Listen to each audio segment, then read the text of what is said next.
All right, so now we have arrived at the point where you have prepared the ingredients ceremonially, you have placed your brew into the bowl. We want to make sure you're in a dark room, so we want to be in as dark a room as possible. And then we want two candles, one on either side, one for the masculine, one for the feminine. You can light those before you pour the brew. Once you pour the brew, again, darker room, the better, because of course this will be taking on all reflective surfaces, but that's actually part of the magic. So it's cool that there's like moonlight coming in from the window, things like that. Then you're going to place your head over the bowl, receive the facial. So you're receiving all that medicine from the warm water and receiving all the medicine from our herbs. And you'll place your head over the bowl. You'll breathe. Now, as you breathe, it may make an impact on the water. That's great. Let it be. You're simply gazing into the surface. Now, how do we gaze? We gaze with womb vision. We gaze with otherworldly vision.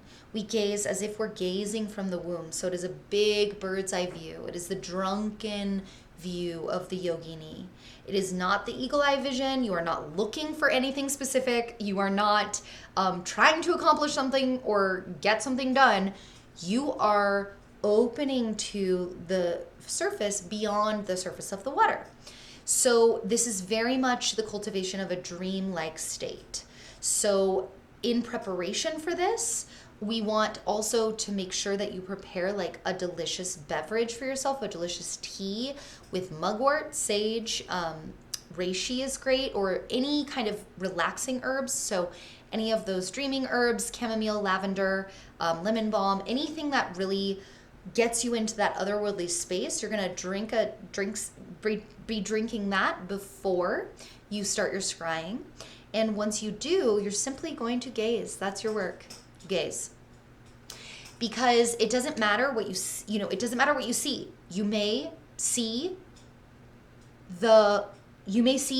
images in your mind's eye. You may see images on the surface. You may see, you may feel emotions. You may get ideas. You may, it can come in many different ways. You may feel sensations in your body. You may just know something, right?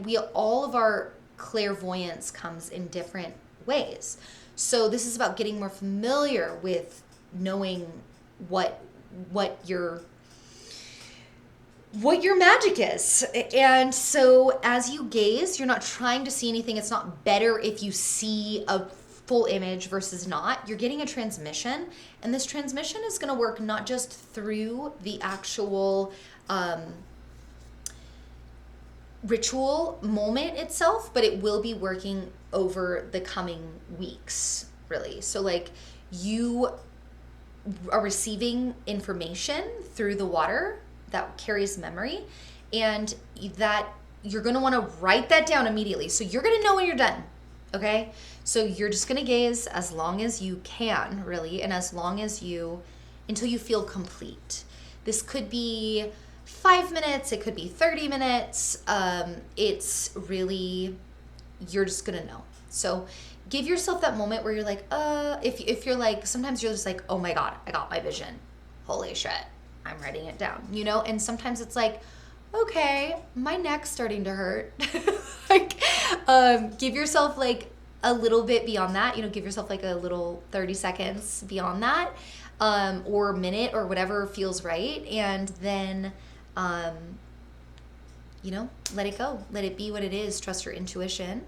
Write down what you see. Write down what's coming through. Write down what you saw. Write down what's coming through, what you feel, what your intuition is, what your impressions are.